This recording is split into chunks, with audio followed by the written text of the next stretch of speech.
Assalamualaikum warahmatullahi wabarakatuh.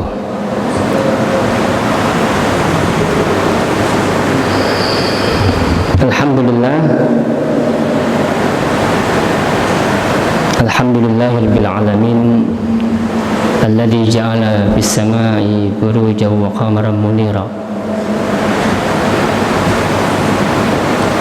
Asyhadu an la ilaha illallah wa asyhadu anna Muhammadan abduhu wa rasuluhu arsalahu bil haqqi basyiran wa nadhira.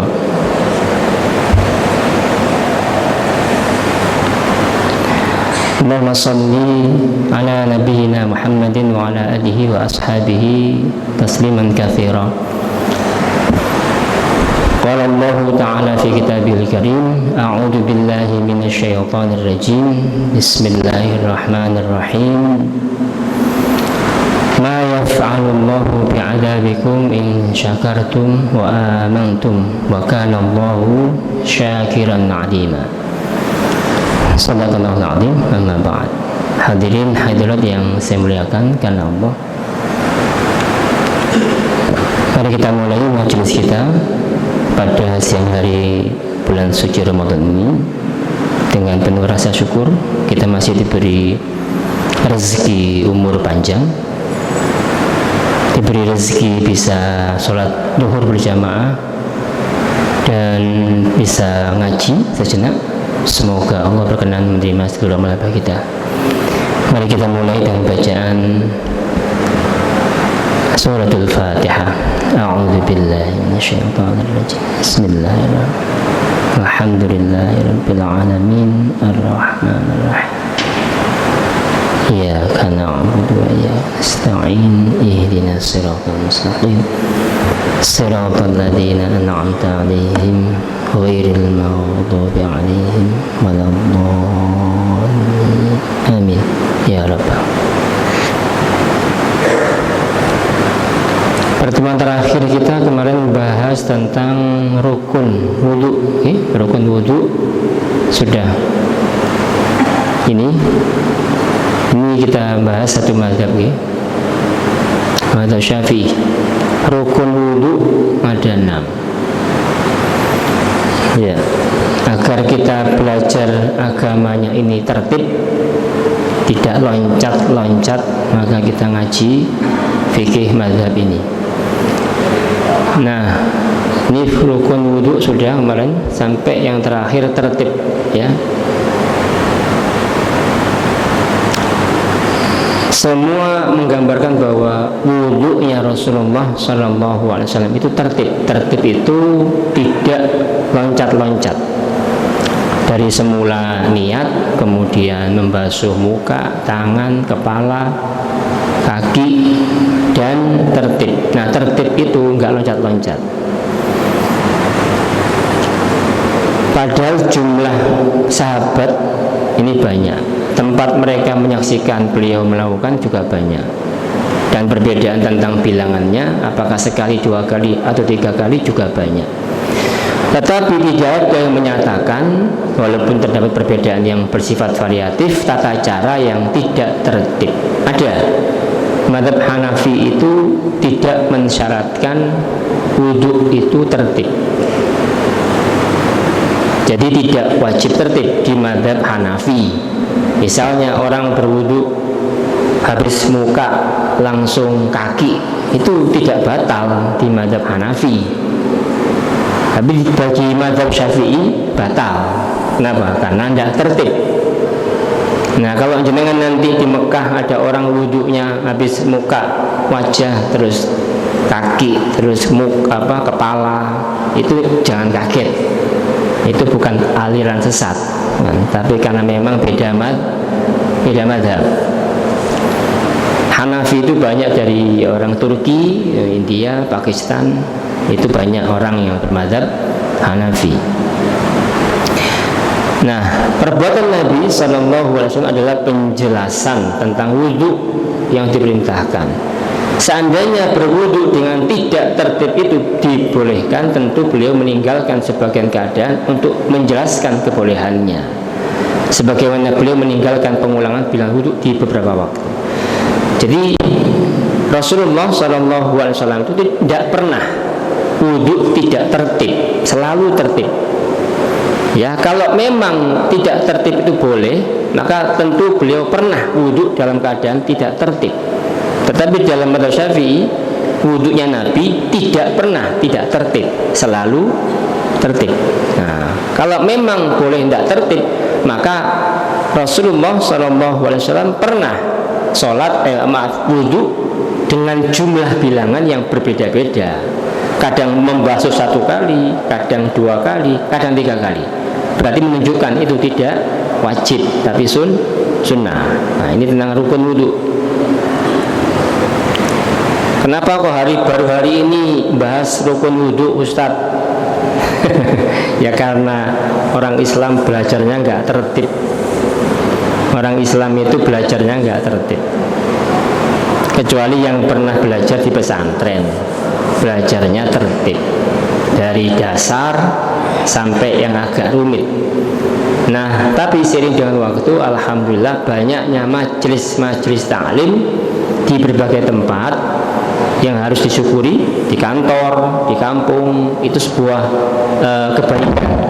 kebaikan. Akan tetapi ada sebagian saudara-saudara kita itu ngajinya tidak tertib, akhirnya terjadi banyak perbedaan pendapat yang itu di masyarakat tidak disikapi dengan bijak. Maka kita belajar dari awal. Kenapa? Karena memang ini supaya kalau kita belajar fikih dengan pendekatan madhab, selesai sudah selesai. Kalau ada yang menyalah-nyalahkan, ya tinggal kita tunjukkan saja kitabnya, selesai. Begitu Pak pendekat madhab itu ya.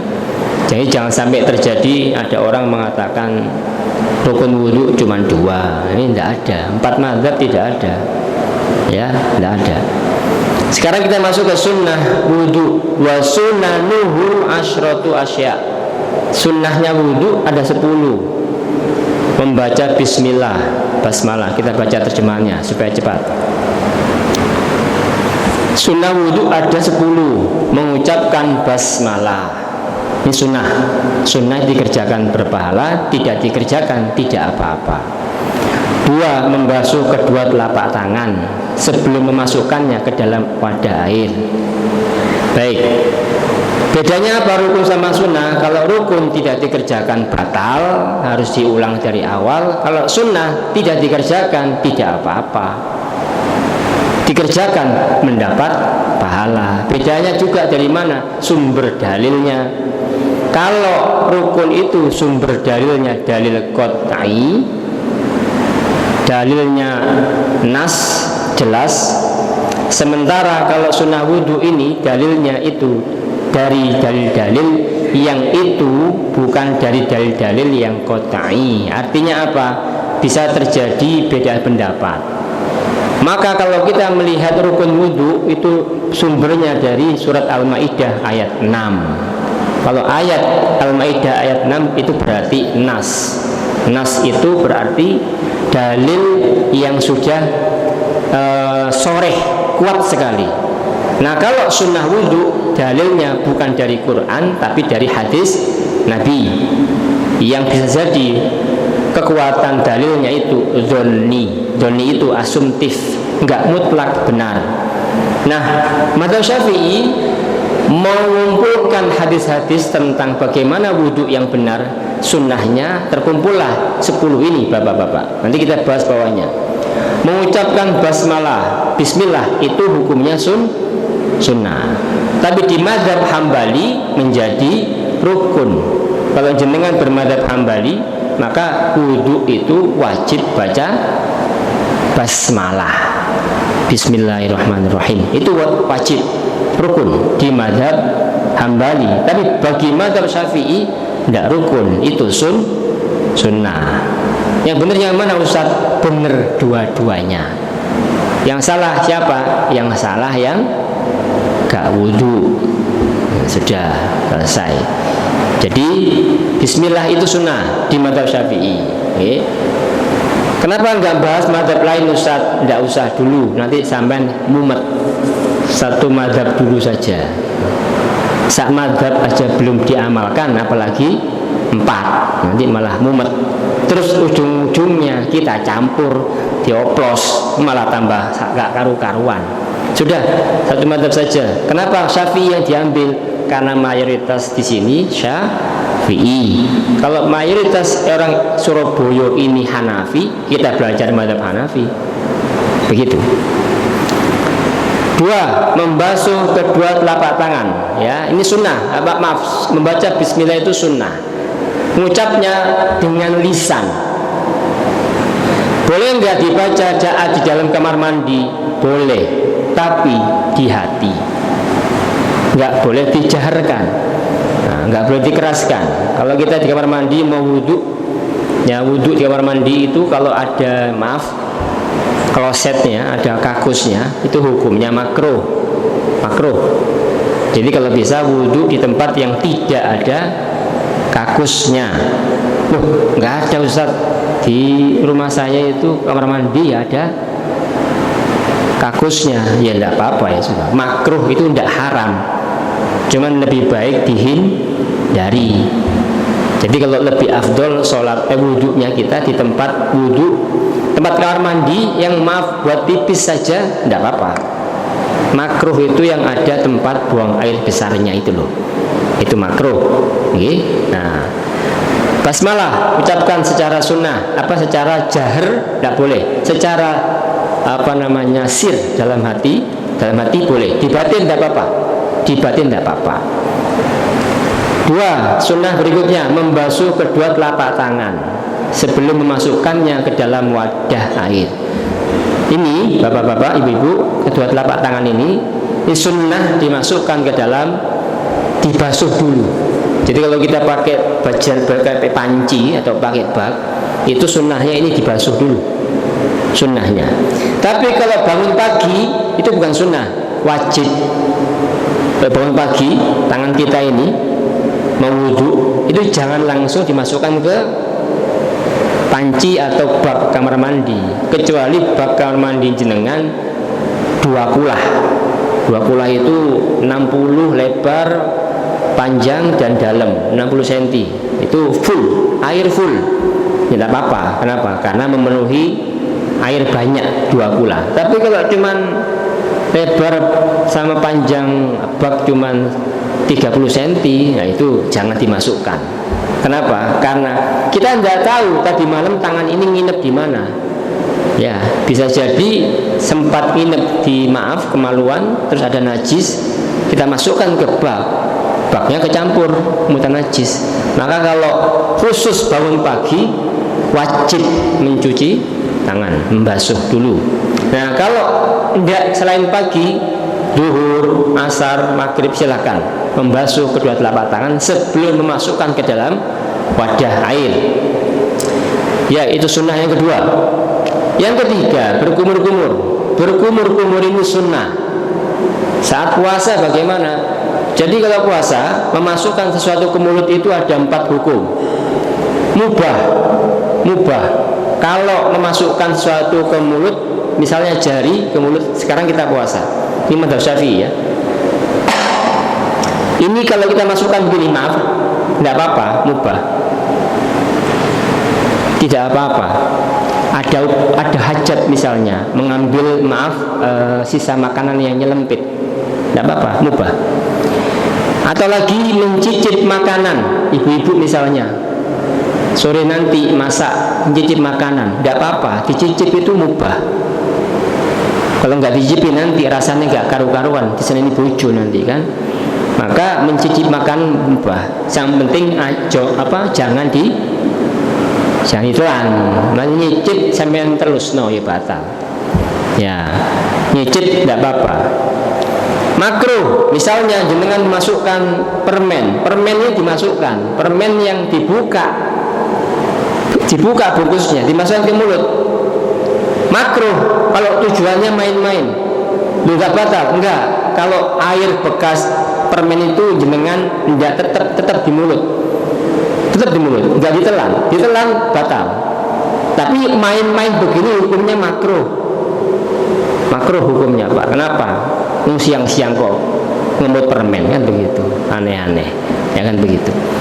Terus kemudian yang sunnah ya, ini kumur-kumur ini memasukkan air ke mulut saat puasa itu sunnah, meskipun puasa pun sunnah, cuman nggak boleh mubalaghah, nggak boleh nyun sewu.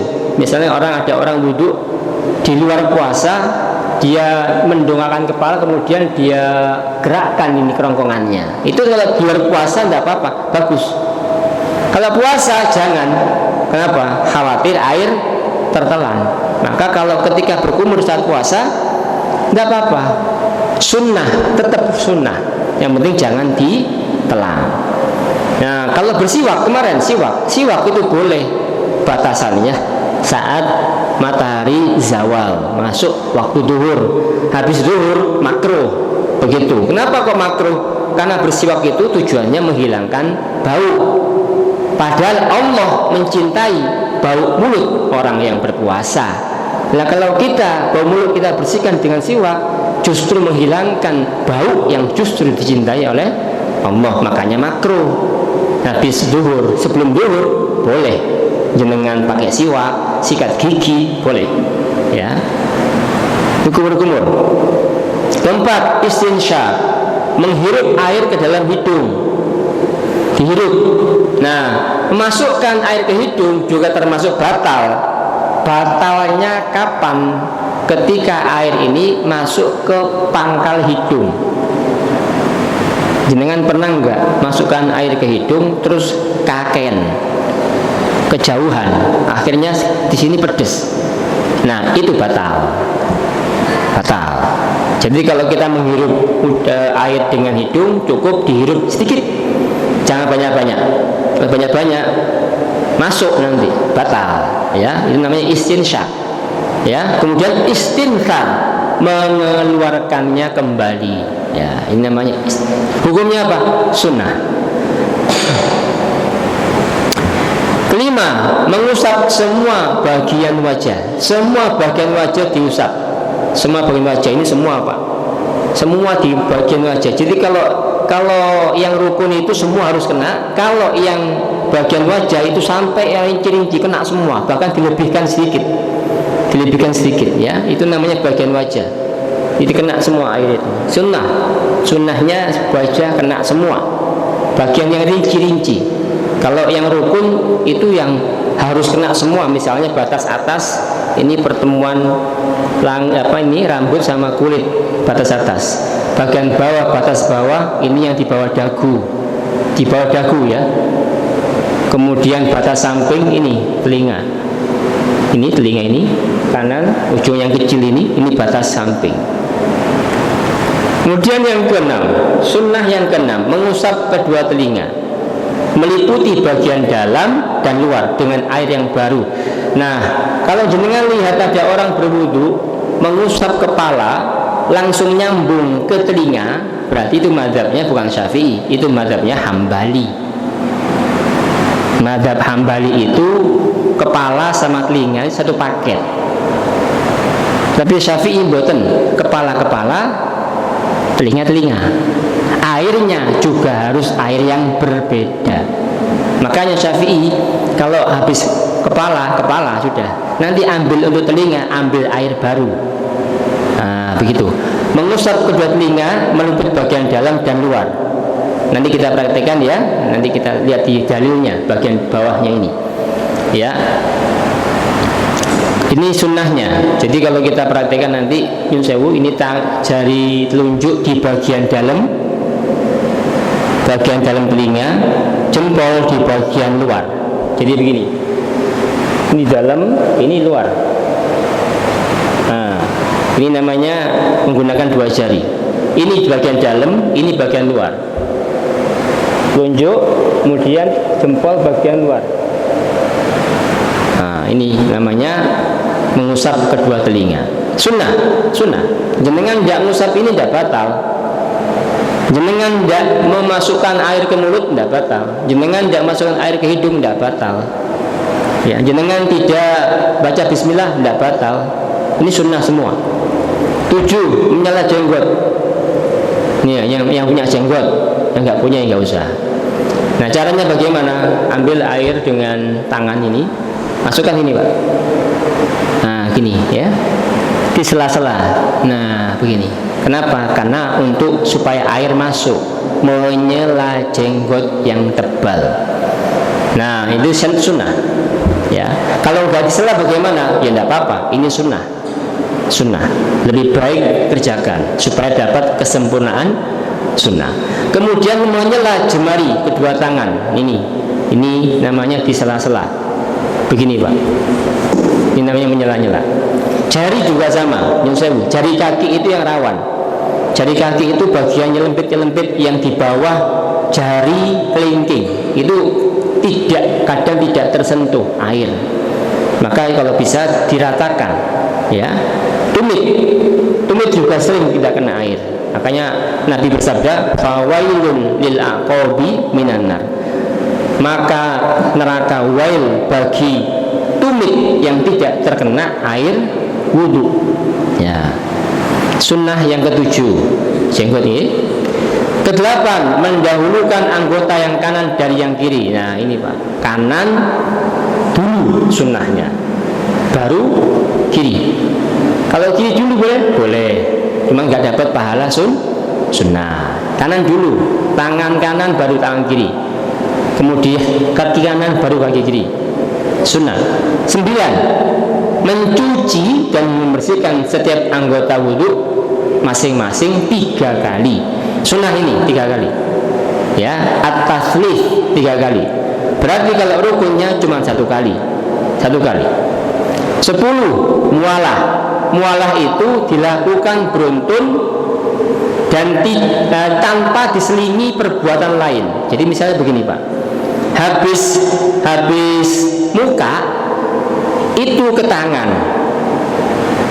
Tapi ketika kita sedang membasuh muka, HP berdering, HP nyala, ya dilihat, wah dari bos gak diangkat, isok ngamuk ini, jenengan angkat, halo, ada enggak rukun wudhu angkat HP? Kan tidak ada, berarti jenengan memasukkan perbuatan lain di situ. Nah, apa hukumnya? Hukumnya boleh, karena mualah harus dari muka ke tangan itu mestinya langsung, ternyata bukan sunnahnya langsung, kok jenengan selingi dengan ngangkat HP.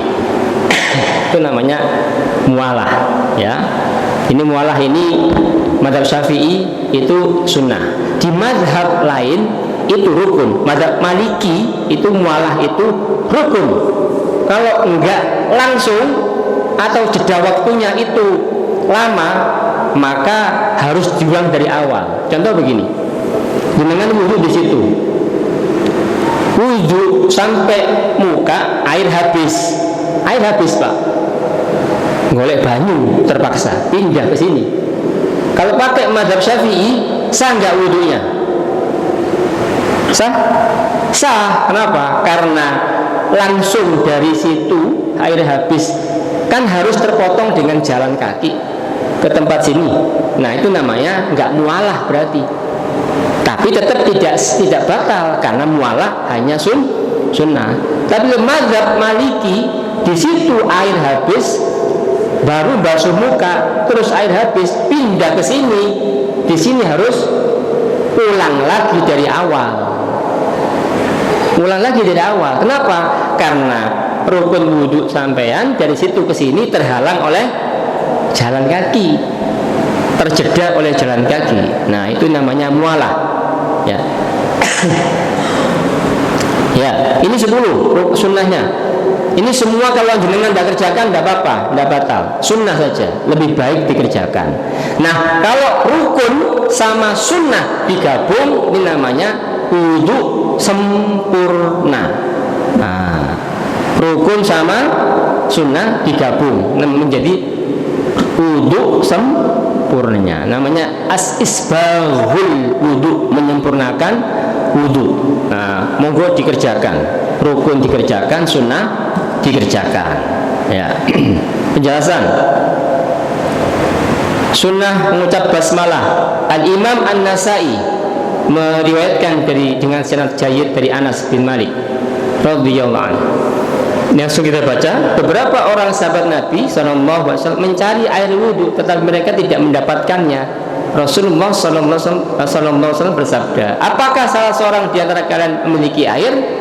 Kemudian dibawakanlah air dan diletakkan di tangan beliau bejana berisi air. Kemudian beliau berkata, berwudhulah dengan menyebut nama Allah. Artinya apa? Berwudhu seraya mengucapkan bismillah. Jadi bismillah itu bukan rukun tapi sunnah. Tapi di mazhab Hambali, Imam Ahmad berpendapat bismillah saat wudhu itu rukun.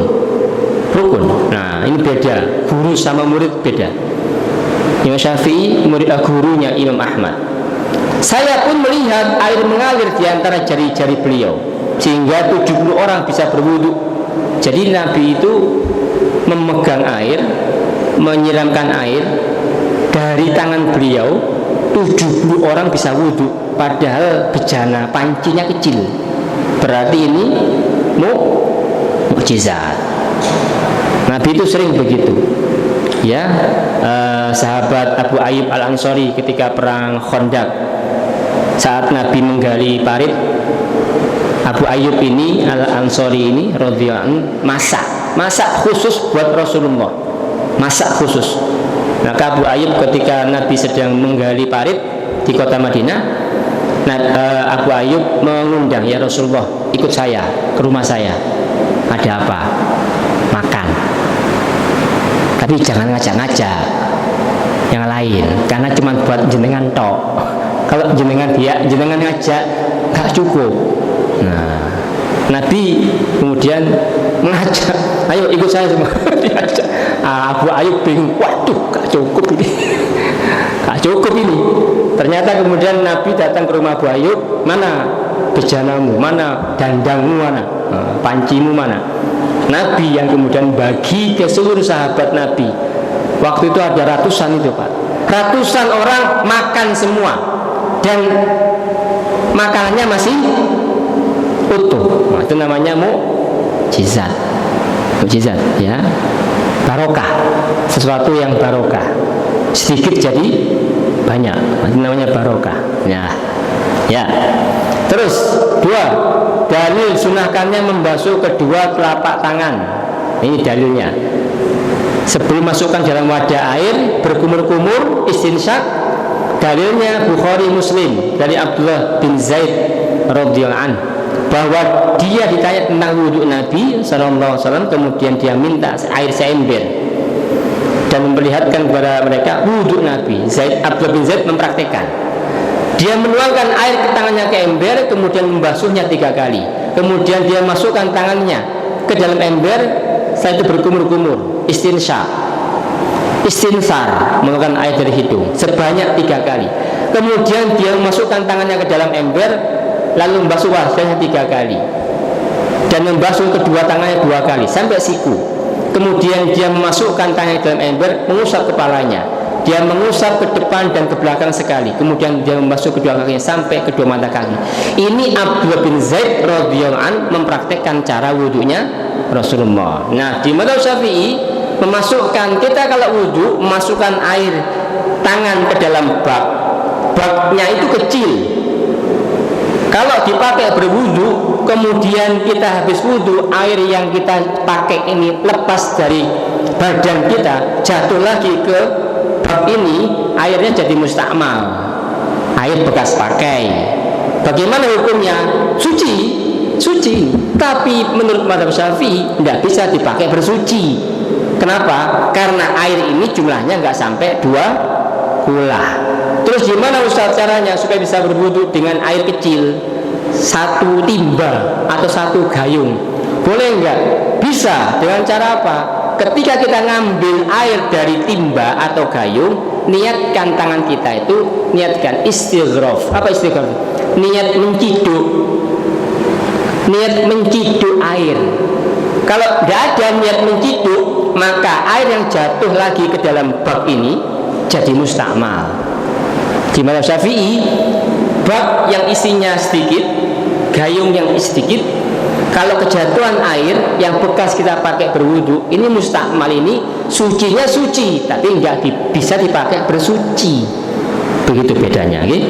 Kecuali kalau kita wudu di tempat yang dua kulah, baknya besar, ya, jenengan wudu, wudu balik lagi ke sini, tidak apa-apa. Kenapa? Karena airnya jumlahnya banyak. Nah, begitu. Punya dikit lagi, habis. 3. Sunnah mengusap kedua telinga. At-Tirmidzi meriwayatkan dan minah sahih sebuah hadis dari Ibnu Abbas radhiyallahu anhuma bahwa Nabi sallallahu alaihi wasallam mengusap kepalanya dan kedua telinganya meliput bagian dalam dan luarnya. An-Nasai meriwayatkan beliau mengusap kepalanya dan kedua telinganya, bagian dalam telinga dengan telunjuk, bagian luar dengan jempol. Nah, ini riwayat At-Tirmidzi. Langsung. Imam Hakim meriwayatkan dari hadis Abdullah bin Zaid tentang tata cara wudhu Nabi sallallahu alaihi wasallam. Beliau berwudhu dan mengusap kedua telinganya bukan dengan air yang digunakannya untuk mengusap kepalanya. Imam Az-Zahabi berkata, hadis ini sahih. Berarti Imam Syafi'i mengambil hadis ini bahwa air yang dipakai untuk kepala beda dengan air yang dipakai untuk telinga. Tapi hadis ini mungkin tidak diamalkan oleh Imam Hambali, muridnya Imam Syafi'i. Nah, begitu. Okay? Jadi tolong dipahami mengapa kok beda-beda. Karena para ulama berbeda mengambil istimbat hukumnya. 4. Sunnah menyela jenggot yang tebal. Abu Dawud meriwayatkan hadis dari Anas bin Malik radhiyallahu anhu. Jika Nabi berwudu sallallahu alaihi wasallam berwudu, beliau mengambil setelapak tangan air, kemudian memasukkannya ke bawah mulutnya ini dan menyela jenggotnya. Nah, kemudian beliau bersabda, beginilah Tuhanku memerintahkan. Ini sunnahnya di sela-sela Pak. Ini sela-sela begini. Ini sunnah Rasulullah, ya. Jadi kalau jenengan punya jenggot, maka satu lembar jenggot jenengan ada malaikatnya. 1. Jenengan tidak punya jenggot, berarti tidak ada malaikatnya di sini. Iya, nggak bisa tumbuh Ustaz. Ya sudah, memang gak ada akari. Gak ada akari gimana lagi? Tidak apa-apa. Kalau ada silakan. Pelihara. Habis waktunya. Ini belum selesai. Ada pertanyaan sampai sini? Monggo. Ada pertanyaan? Kalau nggak ada saya lanjutkan. Lanjut. Oke, lanjutkan. 5. Sunnah menyela jemari tangan dan kaki. Dari Laqid bin Sabrah radhiyallahu anhu berkata, wahai Rasulullah, beritahulah aku tentang wudu. Maka Nabi menjawab, asbihil wudu'a wa khallil bainal asabi wa baligh fil istinsyaq illa an takuna sha'iman. Nah, benar tadi. Sempurnakanlah wudu, rukun dan sunnah. Nah, jenengan mesti tahu di masa Nabi tidak ada rukun, tidak ada sunnah, Pak, tidak ada. Andai kata Rasulullah hadir sekarang, dia tanya, ya Rasulullah sebutkan rukun wudu, beliau tidak akan paham rukun wudu itu apa. Rukun itu istihad ulama, istihad supaya umat yang awam ini paham mana yang harus dan mana yang tidak harus. Maka orang yang wudunya minimalis, rukun wudunya 6 terpenuhi, sah. Seperti contoh wudu minimalis yang pernah kita praktekkan di sini. Itu wudu minimalis. Misalnya jenengan wudu di atas pembaringan, wudu di atas bis, wudu di atas pesawat, wudu sedang tawaf batal, kemudian jenengan wudunya ngantri pakai air 1 gelas cukup. Itu wudu minimalis. Yang dibasuh hanya yang rukun-rukun saja. Nah, tapi kalau sunnah berarti itu yang tidak wajib juga dibasuh menjadi sunnah. Jadi rukun wudu dan sunnah wudu itu murni istihad ulama. Supaya kita ini nggak salah. Ada orang saya tanya, sebutkan rukun wudu, dia menyebutkan membasuh telinga. Telinga bukan rukun. Telinga itu sunnah. Berkumur bukan rukun, berkumur sunnah. Berarti orang ini nggak belajar fikih. disamakan semua, rukun disamakan dengan sunnah, sunnah disamakan dengan rukun, akhirnya kacau. Ini akibat ngaji difaham-fahami dewi, nggak pakai ulama. Selalah diantara jari-jari, ini selah. Masukkanlah air ke dalam hidung, ini istinsyak tadi. Kecuali ketika engkau sedang puasa. Kalau puasa jangan berlebihan. Masukkan boleh, sedot dikit aja. Masuk, keluarkan lagi. Namanya istinsyak dan istinthar. Sempurnakan maksudnya adalah sempurnakan dengan rukun dan sunnah. Maka wudhu sah itu terpenuhi syarat dan rukunnya. Syarat dan rukun, Pak, bukan sunnah. Sholat sah terpenuhi syarat dan rukun, bukan sunnah. Sunnah nggak dikerjakan nggak batal. Tapi kalau syarat wudhu, contohnya syarat wajib wudhu beragama Islam, ada orang kafir wudhu, ya tidak sah. Ada orang nyun sewu gila wudhu, tidak sah karena nggak berakal. Ada anak kecil wudhu, tidak sah karena belum balik. Itu syarat semua namanya, ya. Nah, kalau rukunnya terpenuhi, syaratnya terpenuhi, sah wudhunya. Sunnah nggak dikerjakan, tidak apa-apa karena sunnah. Baik. 6. Sunnah mendahulukan anggota yang kanan dari yang kiri. Yang Bukhari meriwayatkan dari Ibnu Abbas radhiyallahu anhu bahwa dia berwudu. Di dalam riwayat itu disebutkan bahwa dia kemudian mengambil setelapak tangan air dan membasuh tangan kanannya. Kemudian mengambil setelapak tangan air dan membasuh tangan kirinya. Kemudian mengusap kepalanya. Kemudian dia mengambil setelapak tangan air dan membasuh kaki kanannya. Kemudian mengambil setelapak tangan air dan membasuh kaki kirinya. Kemudian berkata, "Bagilah saya melihat Rasulullah SAW berwudu." Ini dalil untuk apa ini? Mendahulukan yang kanan dari yang kiri. Nabi itu suka yu'jibuhu at-tayammun fi asyaihi. Nabi itu suka mendahulukan kanan, Pak. Apapun ada yang kanan sama kiri, Nabi selalu ngambil yang kanan dulu. Mesti kanan dulu. Pakai sandal, kanan kiri, kanan dulu. Masukkan lengan baju, kanan kiri, kanan dulu. Pakai jaket, kanan kiri, kanan dulu. Ini sunnah, ya. Kalau kiri dulu gimana? Ya tidak apa-apa. Menjenengan kehilangan pahala sunnah, mendahulukan yang kanan, ya. Kemudian pakai cincin, tapi di tangan kanan. Di tangan kanan, di kelingking tangan kanan. Nabi suka yang kanan-kanan, ya.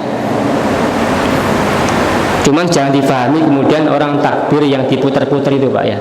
Itu pemahamannya kurang pas. Kadang kita pernah lihat ada orang takbir diputar, Allah, Allah. Kan kiri dulu ini, Pak. Iya, kiri dulu ini. Ini karena orang ini memahami kanan dulu, akhirnya diputar. Allah. Nah, ini nggak ada. Ulama nggak ada yang begini, ya.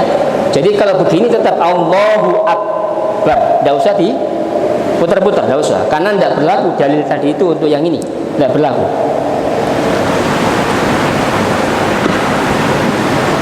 8. Dalil sunnah mualah sudah di hadis-hadis sebelumnya. Ini 3 kali, ya.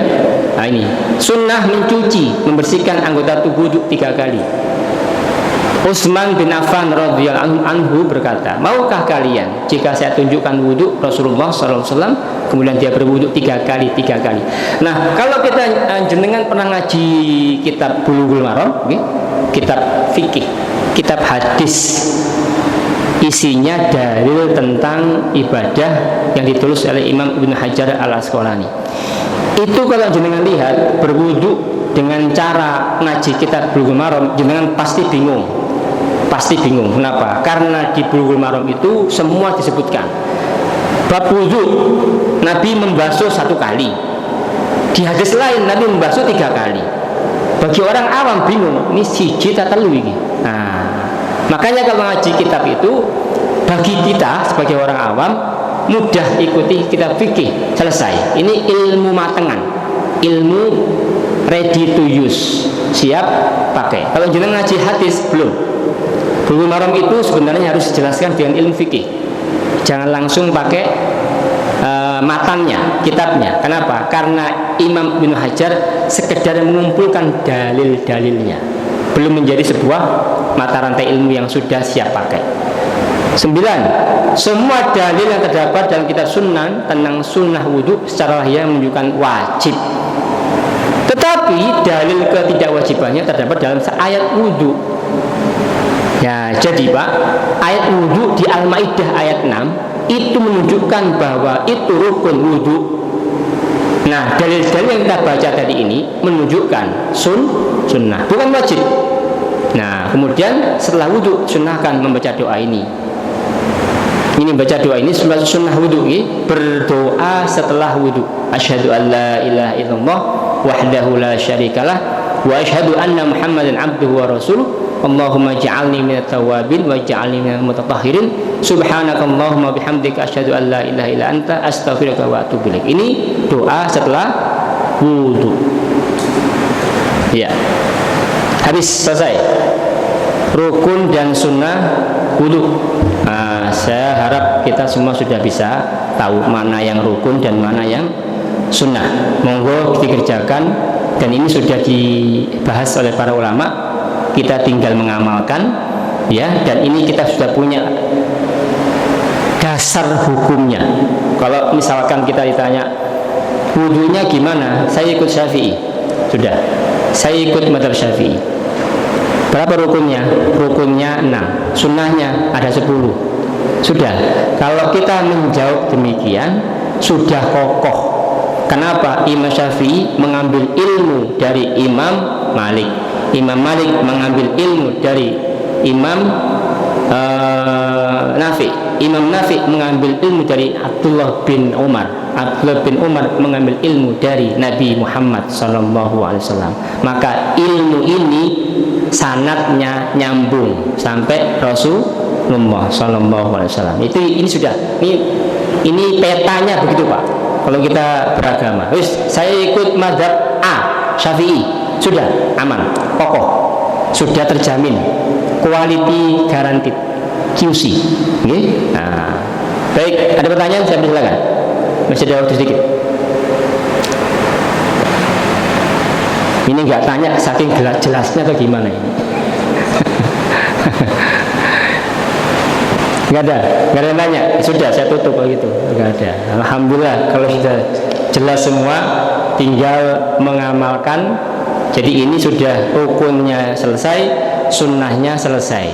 Maka silahkan diamalkan tata cara wudhu sesuai dengan sunnah Rasulullah SAW, menggunakan jalur pendekatan madhab Imam Syafi'i. Insya Allah sudah kokoh. Wallahu a'lam bishawab. Kita tutup dengan doa kafaratul majelis. Subhanakallahumma bihamdik asyhadu an la ilaha illa anta astaghfiruka wa atubu ilaik. Assalamualaikum warahmatullahi wabarakatuh.